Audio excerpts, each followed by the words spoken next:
So we're into the bans and the picks here. Ezreal, Lee Sin, Nunu banned out by Meet Your Makers, obviously against Creatine and against Aranea. Nautilus, Kha'Zix, Jace taken out. They left Twisted Fate open, and that's been picked up straight away for Charu. And this is a man who likes to run teleport all the time, even with Twisted Fate. The Lee Sin ban interests me.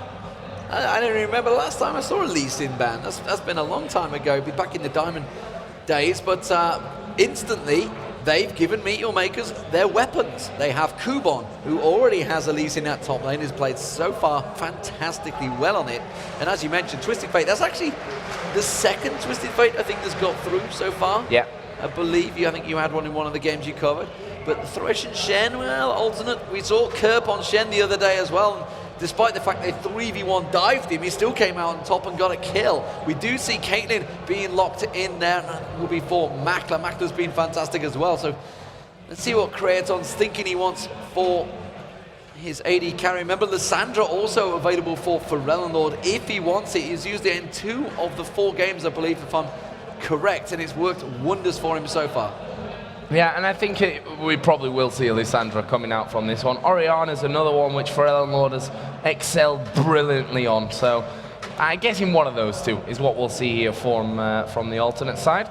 Obviously, AD carry, they could leave, or they could just take right now that Ezreal, which Creatine has played so amazingly well so far. Not going to be there for him this time around, but it looks like we will be seeing a Lissandra for Ferelden, and of course a Hecarim, which you've already seen Aranea play as well. Yeah, he did very well on it. Of course, won the game because they've won 100% of their games so far. Instantly, though, Zyra locked in for Libic. You talked about it just at the top of the show, how well it has worked, and we may well be seeing a Sejuani for Meet Your Makers here. We did just see Sejuani for NIP, and it worked well for them. They did manage to pick up the victory, the first win for Ninjas in Pajamas. Actually, it really, the LCS so far is blown wide open right now. It's going to be interesting to see because one of these teams right now is going to go 5-0. Somebody is going to do just as Cloud9 have done in the North American LCS. The new teams coming in have gone 5-0, perfect score in Super Week. What is it going to be? Creaton on Vayne, that's a scary prospect. His Vayne is actually really, really good as well. We saw it all the way back at the qualifiers for the spring season as well. So now he is an amazing Vayne player. We've already seen his edge release, forced a ban on that one here today. But the interesting things coming through, that Twisted Fate, didn't expect it to be allowed through against Charu, but I obviously felt that Kha'Zix and Jace, as well as the Nautilus that Makato has really been favouring, were higher priority. That may come back to bite them later on, and as we said, running teleport, doesn't matter if you can already teleport around the map, get a second one. Yeah, I mean, you don't need Ignite despite the fact you have an ultimate that passes you across half the map. Well, you know, get that teleport in there, why not? So that just shows how maneuverable Charu is, and I've seen this actually. A number of people on Reddit were laughing. It's like, oh, he takes teleport on Twisted Fate. Yeah, he's won a lot of games on Twisted Fate. You look at those stats, they're pretty scary. So, you know, we are not one to judge this guy because he's been fantastic in every single game he's played. But this time around, he's up against Ferelden. It's probably a game or a matchup that he's played so many times in solo queue. Got a big mouth. Ironically, though, Aranea has actually lost his voice, so maybe, Thank God for that. Maybe he'll be a little bit quieter. But we are underway, ladies and gentlemen. Meet Your Makers are the blue team, and of course the top team will be alternate playing from top to bottom. Let's see if we're going to get any level 1 shenanigans. We did have a couple of aggressive ward placements. We do see Aranea charging straight down that mid lane. He wants to get somewhere fast. Yep, and with the pony, let's see what that becomes of all that as Kubon. Oh, he's waiting here in the brush. Will he fall victim to alternate here? This is very dangerous times. Look at Charu, who's off the side. He's meant to be the man that's spotting out this ward area. They got there so quick, they didn't see him. The hook lands, they go straight in, the exhaust comes in. Charu goes down. First blood to Creaton. Incredible stuff there. Kubon was in the side. They didn't show themselves on that side of things, but it was Jerry that made that play. Thresh again with the hook, just showing how important, how game-changing those hooks out of Thresh can be. And that gives the first blood over to Creatine. We say all the time when we see Vayne, don't give Vayne the farm, don't give Vayne the kills early on, and you should be able to control her later on. Give her first blood though, and it might become painful. It may become painful. He's already gone back to buy as well, so he's already taken advantage of that, because we're only minute 30. The minions had not even spawned. They've managed to get straight in there so quickly. They've completely caught them off guard. On alternate, they're looking at another invade here. They've put one ward down. That is it. That is the only coverage they put down, and they're going aggressive. Oh, this could be really bad news here. Kubon is actually right now doing the wolves. They're going to come around onto him. Kubon here. Well, that was a bit of a letdown in the end. Got him getting a bit excited about that one. But they're going to take the wolves away. That's definitely a bonus here for alternate. The blue buff will suffer the same fate. And right now we can see Sejuani here with Makata. He's running over to the alternate blue to try and make sure that's evened up. Instant reactions, having to go for it, but Kerp is coming around there. He's already at the wolf area, so he may well just come around and take a little poke towards him. I'm not too sure if he's going to be able to do anything about this one. I think he may have just seen the little tether of Libic throwing out this grasping roots. Does spot it. He's stood on top of that ward though. He's going to go across, tries the shadow dash, not quite in time, but look how low Makata is. The ignite was used from Kerp as well, but didn't have the damage to finish it off. And that does mean it's going to be a successful steal for both junglers. Very, very interesting start here to this, and we can see that Charu, despite going down first, is up into double figures in the CS already, so he's looking to not fall behind. Really interested to see how he utilizes that teleport, because for my money, it's not being used how we usually see Charu take that teleport, which is early on, trying to get into the lanes. You know, with Twisted Fate, it's even more different, because once you hit level 6, you've got that teleport in there with your Destiny anyway to get around, so interested to see how Charu decides to go about things on that front. He got 11 CS there and went back to buy. Went back to get that ward. He is very, very worried about Aranea coming rushing out of those bushes on that horse. And that horse is very fast. It is, some would say, amazing. It is indeed. He goes around towards that blue buff and he's going to clear out the camp, which was actually left there earlier. Or he might just not see the fact that the camp is there and head down towards his bottom lane. He wants to make sure that Kerp isn't going to take too much damage. He'll just charge in, do a bit of damage himself. In the top lane, Kubon is of course forced against his turret here as well. That could be very dangerous. We talked about it in the last game when, you know, a Thresh is always dangerous when you're underneath your own turret. Makata almost died to red there. He got down to below 100 hit points. The hook coming out from JB, not going to land this time around. He's going to put a lot of damage down on Kraton. Look at that, the flay and the damage. Those rings, I can never remember the damn name of Kraton, building up and pinging off. And just see how much it spikes out. And actually the fact that we did see Aranea down that bottom lane, the fact that he did come down instantly to try and clear it out. They want to try and push this top lane first, which is unusual because Vayne, of course, being on his own in a 2v1 is kind of good because he won't win out that lane too well against the Caitlyn and Zyra. Oh, right now Aranea is coming down here. They're going to go in. Who are they going to go for? Nice grasping route. Teleport actually coming down here as well. That was cancelled by Charu. He decided not to go in. Actually, I don't know if Pharrell Lord actually locked him up there to stop that happening, but he's going in on Pharrell Lord either way. Can he finish off the damage though? No, not got enough. Not quite got enough, and very aggressive play. I think he may have stunned him, but clever play though from Charu nonetheless. He was straight away teleporting onto one of those grasping roots. Wasn't expecting that onto the plant, sorry. Getting straight in there. Pharrell actually very low on mana. This is effectively the problem that you have with Lissandra so early on. It's like a dog yelp coming out from Aranea there, rather than his usual shout. Bit of a earth maybe, I'm not too sure what he's going for. But for Lord, he's being pushed on this turret. He's actually keeping up the farm very well with Charu so far though.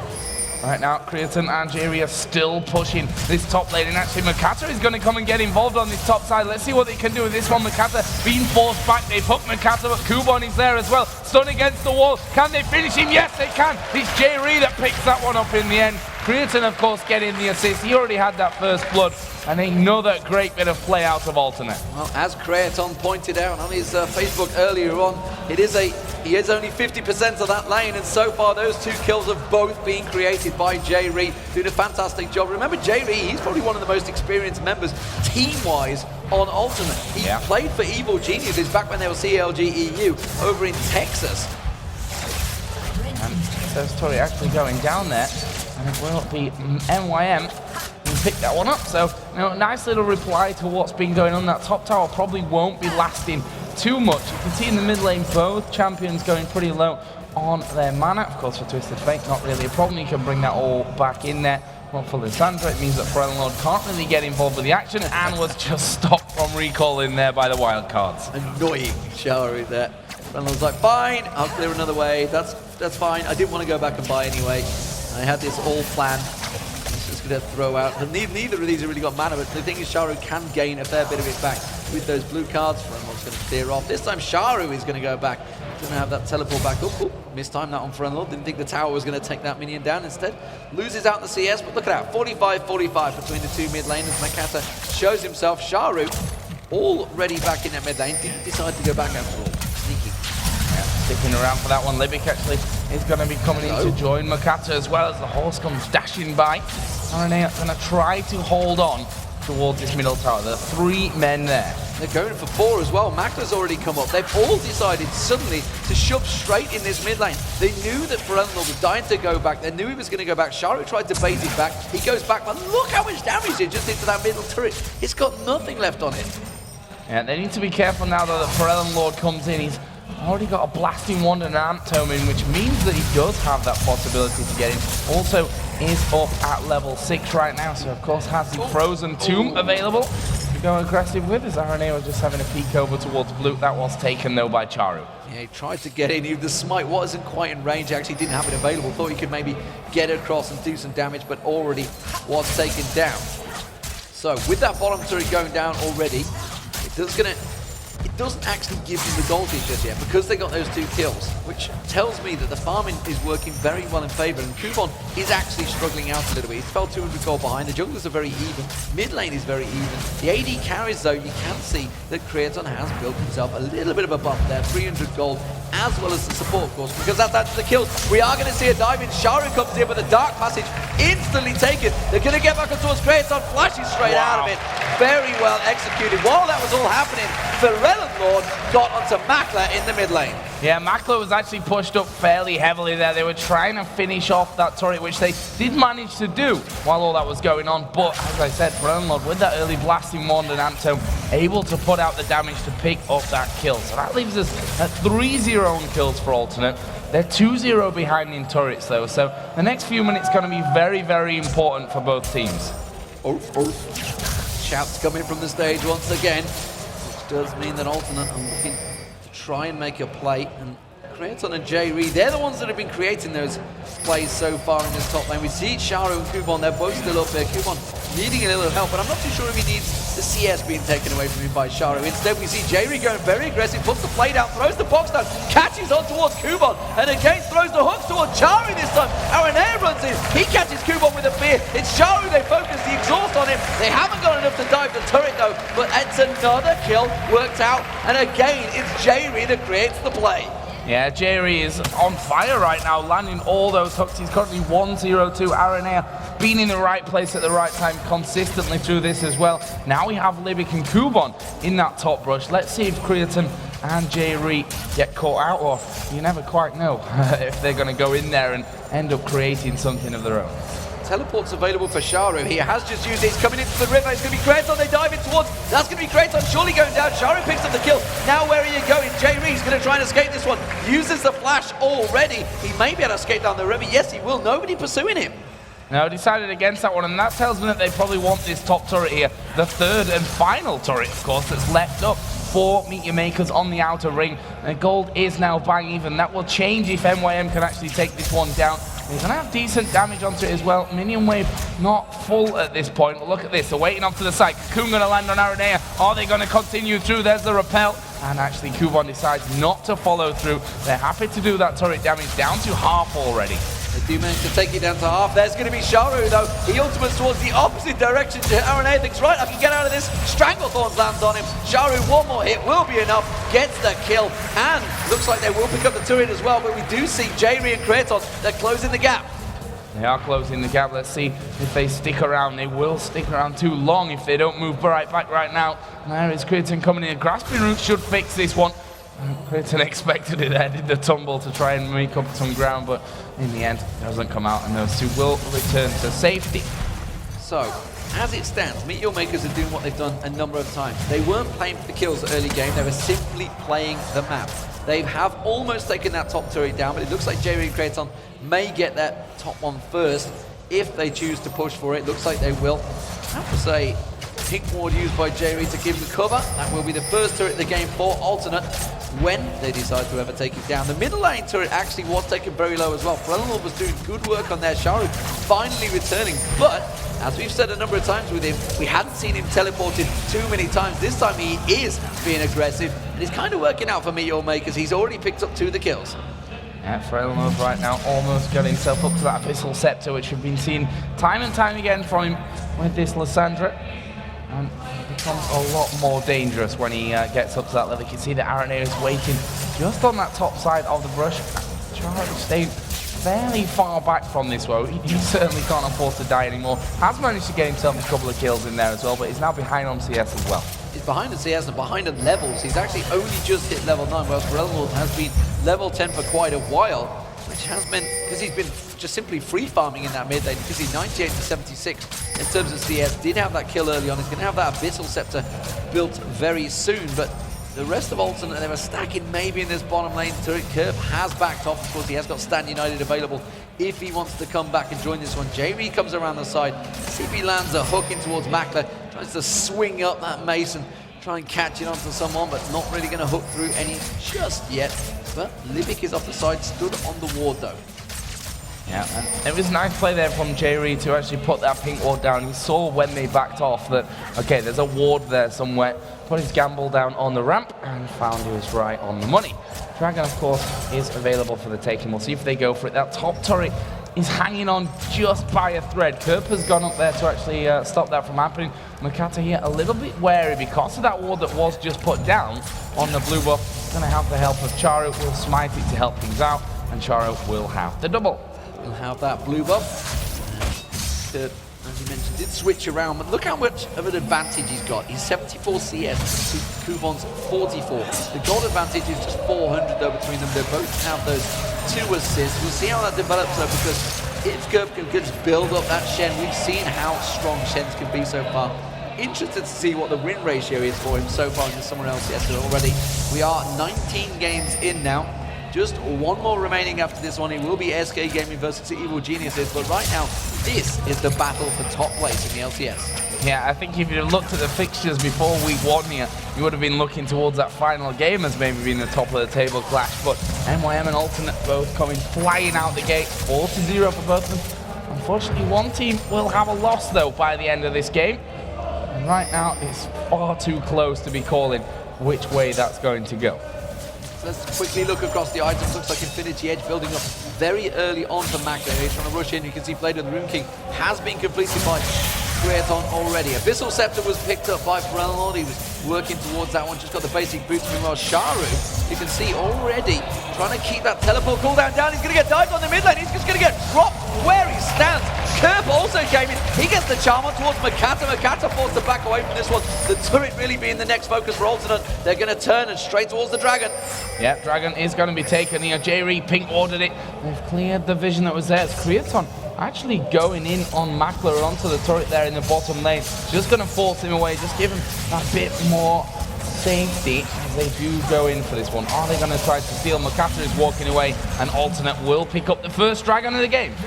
We'll see if he can get on towards anyone there. Kubon though, doing work in that top lane, continuing on. It's still 3-1 in turrets. It's going to go 3-2 because Alternate, I feel, will be able to pick this one up. I don't think Makata and Libic are going to hold it on. Libic's going straight in. Stranglethorn thrown down onto Frelenor and the Ignite. Very aggressive play from the support. There comes Shari. Stun card goes down. That is Frelenor getting dropped. The box used by Jerry simply defensively to keep Alternate some ground, but Kubon's not done yet. He repels in there. The cocoon comes out. Not going to land. He gets hooked in towards the turret. The turret does manage to get 1 hit down. Sharu continues through. The stun card on towards Jerry. Have they got enough damage? The wild card comes through. No, he gets away. The ace in the hole. Didn't sneak through. Aranea blocks it off. That was a very, very good fight from Meteor Makers pushing back, and actually Kubon had 3 men in front of him to cocoon. I think it was harder to not hit one of those 3 than put it where he did, straight down the middle of them. But you know, they pushed it back. They're 3-1 up in turrets now. They brought the kills back. Charu's getting his 3rd, and he's almost got that Rabadon's death cap now finished. Sunfire Cave almost completed by Kerp as well. And I mean, did use that Stand United, and honestly, kind of didn't need to. It did pick him up the assist though, so he helps him out with that extra goal. That is where the assists are coming from. Building up Is it going to be the Sunfire Cape or is it going to be the Warmogs? He's kind of got both there. He can just switch between either one, whichever one's going to be the most required. AD carries though, look at those, 143 to 139. Despite the fact they've not been in the lane together at all, they've kept pace with each other in terms of farm. Kraton now in that mid lane. He's going to pick up that big, beefy 40 plus gold that you get from that minion. Sharu though, he's been doing work, and very, very mobile work for Meteor Maker so far. Every little play, every single kill is on him as well. That may well be danger though. Makler going up against Aranea. Here comes Sharu. He's going to be diving down there. Stun card will come out. Aranea is dead. And again, just as I said, Sharu picking up every single kill. Yeah, overly cocky, I think, there a bit from Aranea, going down thinking he could take the AD carry, and well, he probably could have got the kill as well if Charu wasn't Twisted Fate. Yes. I think he forgot about that one a little bit. And Kerp obviously didn't have Stan United in there, which would have locked them up the kill if he'd have got that off quicker. If it, of course, was off cooldown. Kerp has now finished that Sunfire Cape as well, so that answers the questions as to which direction he will be going. Had himself the boots in there as well now. Freljord with a blue buff on, and he's not going to be scared of getting involved. We saw that kill earlier on where they just deleted Charu, I think it was, from the map underneath the turret. Now, he's got a haunting guys in there as well, that just gives him that more power. And Maxley with that Infinity Edge, he's going to get a bit of a power spike here. Kraton desperately needs to get that Zeal built into either a Phantom Lord or a Static Shiv. He needs to get some Phantom Lord going. A Phantom Lord. He's going to build it into the American. The streamer, of course, not quite going to be built into that. That's because I was talking about him earlier on today. He's in my head. You're in my mind. But it doesn't matter. Meteor Makers are going to try. Ooh, Kraton. Danger play there. It was just out of vision of that pink ward. If they'd have seen him there, I think Lipic and Makler would have gone for that kill.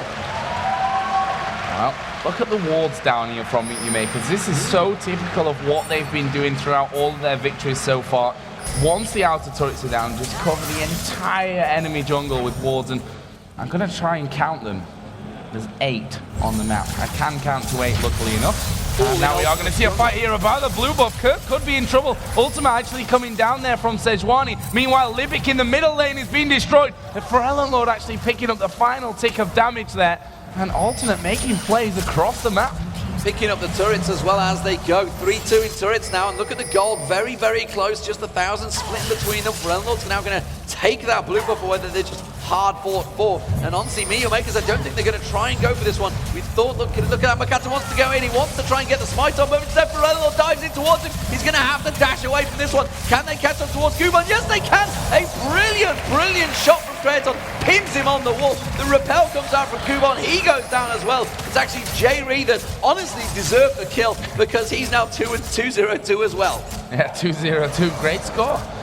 In a way as well, and it was pretty ironic that as I'm talking about the amount of wards that MYM have in the Alternate jungle, Alternate go inside their jungle where they've only got 1 or 2 wards down and make the plays there. So really solid stuff here. Alternate may look for that mid inner turret. No, with the respawns coming in, they decide to back away from this one, but vision is definitely high across the entire map now. And it's important to point out that while all that happened, they were 4v5. Yep. Kerp was just off the side. He was split pushing, farming, quite happily going along his merry way. It was simply a case of Alternate catching those kills. And as you mentioned, it does give them that 1.2k gold lead. Still very, very tight between these two. The AD carriers still keeping track with one another. Though, of course, Kraton, though, is going to get dived on here, but he immediately pops that ultimate. Stan United comes out from Kerp. They're going to go aggressive on this one. Freljord goes in. They catch on towards Makata. Kerp now in the Baron pit. Not sure he wants a piece of this one, but he's going to go aggressive on towards Makler. Has got Shadow Dash available in just a moment to try and taunt him up. Look at the damage he's doing. That Sunfire Cape working on him. They have area coverage as well. They're going to keep on pushing. Forces the flash from Makler. Shadow Dash, max range on towards him, and Kerp will pick up the kill. Surely barrier used out there. Freljord goes in. Sharu the next target. They could take him down. That will be one more shot. Kraton picks up the kill. Yeah, gets stunned up there, and actually needs to be careful here under the tower. He's flashed back towards it. He's going to cleanse away from that one, and Libic came in. Can't handle the damage that Freljord can put down, and that was great play. And with that, Alternate are pushing this middle lane out right now. We see Kuban trying to come in to clear out the minions, which he will do. But Alternate are still there. Grasping root onto Aranea. That's actually going to take him ridiculously low here, and Kuban's able to finish off. And no need for that either, actually. Just a little bit of overconfidence, as we stated already, from Aranea there. Simply got caught out by Meteor Makers, not afraid to push straight back on them. It's 10-5 in kills though, and it's still just shy of 2,000 gold difference. And Meal Makers, they're going to try and turn for Dragon here. Forellenlord's actually sat on 2,200 gold right now and finally is going home, but as you said, that's going to lose them a Dragon. Funny, really, after they managed to push so hard into that middle lane. We all see now a Phantom Dancer completed for Creatine. One with that Blade of the Ruin King. He's going to be putting out massive amounts of damage in such a short space of time, but with that Dragon, Meteor Makers bring the gold deficit back to less than 1,000. Less than 1,000. They're going for blue buff as well. They're going to take that one away. Remember, they did have their own one invaded. Kubon's going to pick that one up. Forellenlord took their own one away from Charu, who kind of needs it as well. But Kraton, he's closing in. Pops that ultimate, goes stealth straight onto Charu. Look at the chunks of damage going down. Stun card will come out. That doesn't matter. He can just gamble straight away. Has to flash away. Oh, Kraton's giving up. He's giving up. Aaron Air, though, he is not. He pops his ultimate down to go charging in. Stun card will be back available. One more swing. Can Charu escape from this one? Throws out the wild cards. He is going to get away. Fantastic stuff. Yeah, that would have been his 5th death as well, so quite important for him to get away from that one. You see there, that mid lane was being pushed at the same time a little bit by Alternate, although only with 2 men. Creatine is still up at the top. Shen still pushing that bottom lane out, and that's the thing. Curve now up at 140 CS. That's almost 40 CS more than what Elise has. And he's going to keep going. Forellenlord in trouble. Forellenlord in trouble, but the Dark Passage was used, and J-Reed just pulls Forellenlord to safety, no problem at all. That was Charu using his teleport. He wanted to get in there. Now he's actually using his ultimate to get down the bottom there. They're going for Kurt. Magna comes in. Stun card lands on towards him. He is going to surely get caught. Is he going to be able to shadow dash across the bush? He's already used it. The cooldown is not quite there. Charu's trying to get the stun card down. Oh, he dodges out of one, but he can't get away from the other. He tries to avoid the cocoon, goes straight into the stun card. Kuwon picks up the kill. Yeah, and again, Twisted Fate. That's the thing that's turning these fights around for, I mean, Makler there, I think right now with that Infinity Edge and Zeal, he probably could end up taking Shen, especially underneath that turret, but with Charu coming in there, making him now 4-4-1, Elise also 2-1-2, they're starting to build things up here now. It's 3-2 still on turrets. Meteor Makers, you know, they spent a lot on wards to make sure that they had that vision of the jungle, but since that point, those wards have basically been not worthless, but they've not brought what they should have to the team because Alternate have been on their side of the map this entire time. Yeah, they went full on aggression straight back towards them. Forellenlord's going to come across here, see if Kubon's going to go a little bit too far forward. Instead, he's not going to go for any kills. But you could say the same for all of the pressure that Alternate have been putting down. They've been getting those kills. They've not really created a great deal from it. They've not taken those turrets down. They're still at 3-for-2, which they have been for the last 5 minutes. Yeah, certainly have. As Alternate now start to push there into the mid lane. As you can hear, he's resorted to some kind of high-pitched witch howl right now, rather than screaming out his usualness. But they are pushing in now towards this mid lane. Here we go. Ultimate comes down from Makata. Are they going to fight this one? Grasping Roots are in position. They knock nobody up though, as J-Reed will just play them back. Are they going to look for the kills? Turret is down to less than half HP. Here comes Forellenlord from the side. Oh my lord, they have all gone down. 4 men dead, and that is just, wow. Incredible. Massacre there, and that is the power of Forellenlord. That was a 3,000 elo for Forellenlord coming on top with a 2,950 Kraton and a 2,900 Curve just dashing across. And that Shadow Dash also caught all 4 members. They immediately turned straight to Baron, and that is going to be easily picked up by Alternate. Yeah, and again, we see the power as Forellenlord's Lissandra. That Frozen Tomb coming up massive. And that's the thing about Lissandra, the mobility. You see that claw coming, it's actually quite a slow animation, but you can't usually run from it. That's the problem, especially when it comes out of the jungle like that. Baron has been finished off now by Alternate, and that, with that last fight and that extra turret, it's going to give them a lot. A lot indeed, and you can see that's not the creature either, by the way. 4,000 gold advantage for Alternate, but I think that is going to equate to a lot more. The fact that they've got that Baron buff, which honestly is around about 8,000 gold's worth of damage and items that it gives you, just that buff alone for those 4 minutes that you do have it. We'll see what Meteor Makers do though. They are still pushing out. There's pings actually coming out. Libic saying, fine, I'll ward you. And Kubon, you keep on split pushing down this top area. We know that Alternate are going to try and go shoving down one of the lanes, which see which way it's going to be. Kurt passes straight by that ward that Libic put down. So immediately, Aranea dashing across, goes straight past that ping ward. Everybody from Meteor Makers quickly disengages and backs down the lane. Ooh, just sticky for Kurt. Yeah, this could be very, very interesting right now. The rest of Alternate are actually away from them. They're in that middle lane. Kurt's going to finish off the minions, and Meteor Makers is like, should we go for it? Shouldn't we go for it? We don't really know. We're going to wait around there. They're still hanging in. They've shown themselves now, though, and that could be just enough to push Kerp off. Yeah, they're stealing the blue buff while this happens as well. Ferelnord's going to have that one. It's going to keep his cooldowns on. Not really able to deal with it. Makata nearly ran headlong into them. Now Aranea, horse chasing a boar. Who'd have thought so around the jungle? That is what's happening, and it's a crazy horse as well. Yeah, I think Makata was getting bored there, sitting back in the base. Sorry for that one. Alternate, though, going to be pushing out this top wave now down towards the inner turret. And Kerp is going to push out the middle. So Alternate really doing what this kind of setup can allow you to do. The problem is that they've got great wave clear and Meteor Makers with those wild cards out of Twisted Fate, and with Kubon throwing the Spiderlings in there. It's not exactly easy to keep a minion wave alive to actually push in towards the turret. And you can see what Libic's done. He's already put the wards around the side. They're not letting Ferelnord do it again. Yeah. They're not falling for that trick. Makata staying using himself as a standing ward as well. And they're keeping those waves very, very clear, keeping them off the turret. So they have to pull off something majestic like they just did now. Remember, the Baron buff is ticking down. All the time they're sat here waiting. It's already half the time already gone down in it. There's around about 80 seconds left on that Baron buff. We'll see whether they are able to create anything. Ferelnord again coming across, looking towards Sharu. He is going to go in towards him, but Sharu had already backed.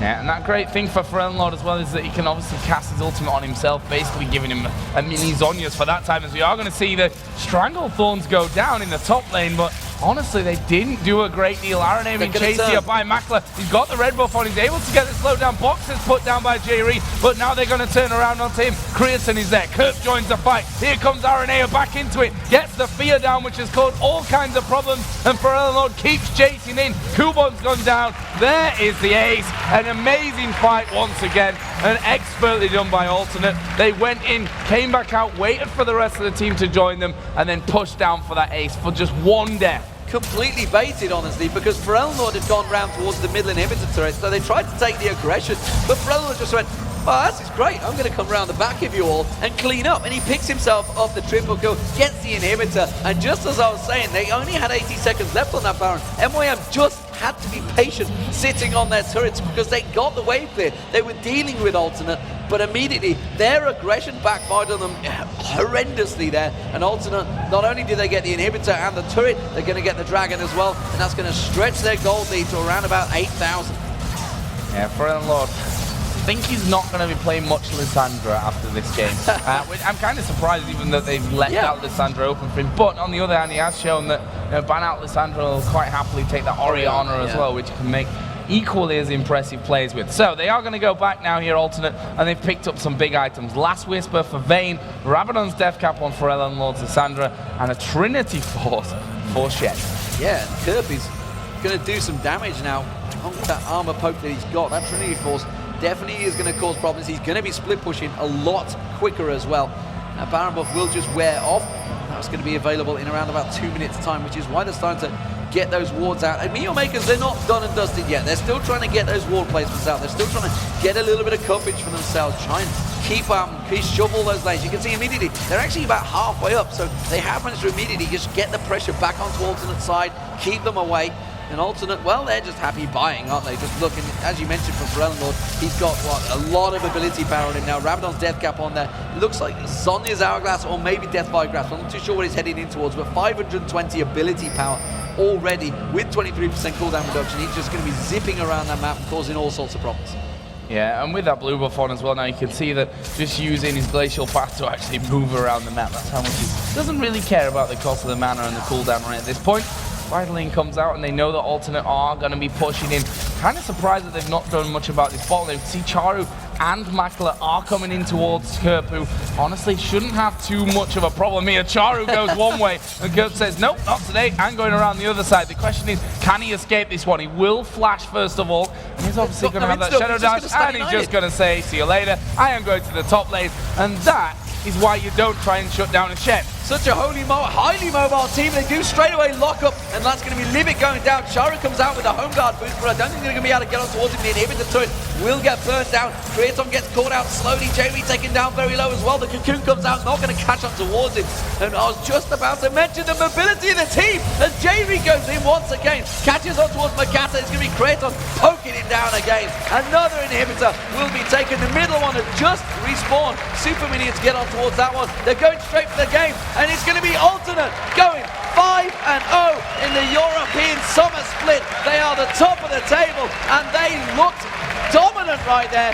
21-8 as Trevor Quickshot Henry makes his appearance in front of the screen. Fantastic performance, though, nonetheless, from Alternate. Meteor Makers, they tried to play the map. They went 3-1 up in turrets, but it just wasn't to be. Alternate caught them out, caught them napping. And the mobility of the team that they have there, the fact that they've got Shen who could dash over wards, Hecarim, he could go over wards, Lissandra could go over wards, and you can see J-Ree, if he catches on someone, he'll go over the wall, throw out the Dark Passage, and immediately you'll see everyone. The Freight Train, I believe it was called, but I think it's going to be a hop, skip, and a jump in future. Hop, skip, and jump setup, that's what it is. But yeah, I mean, the whole team there from Alternate just performed amazingly well. Kurt was pretty quiet throughout it, but then again, he's playing Shen. You don't usually see much more than that, and he was doing his job, and that's all you need to do. J-Ree on Thresh, brilliant performance. Some clutch hooks. We should really talk about the first one there in the middle lane to get them the first blood. Yeah, first blood. And then you've got Creaton. He banned out his Ezreal. We know he's one of the best, maybe you could argue even the best Ezreal in the world, although I'm sure there's a few people out there that would like to say no to that one. Picks up Vayne, goes 5-1-11. Lissandra for Pharrell Lord, 6-1-9. Like, those, the two guys, the AD carry, the AP carry there, literally did carry things. They went so huge, but the other roles, Aranea caught out a couple of times, probably could have had 2, maybe even 3 deaths less than he did, but what he did nail down was absolutely fantastic. Alternate look so good. So good, and that's a number of team compositions they've shown now that they are able to execute. You know, Meteor Makers went quite clever on the bans. They went towards the champions that have been strong for Alternate so far in the previous games, but doesn't matter, they have the ability to switch it up. What I do wonder is if Lissandra's banned and Orianna is in there, because Lissandra is clearly a much more mobile champion, much more aggressive champion than Pharrell, and hell, he is excelling in it. I wonder if he gets banned. If Orianna is used, that ball delivery system with Hecarim, how do you get around it? And that's what I want to know, what Trevor and Jason are going to think. How do people counter this team? Because this is effectively what we've seen from the Chinese scene for a number of weeks in the Chinese LPL that's been happening over there. And I just don't know how they're going to counter it, because the only counter that they've had so far is to just farm for longer. And they're not allowing that. Alternate are far more aggressive.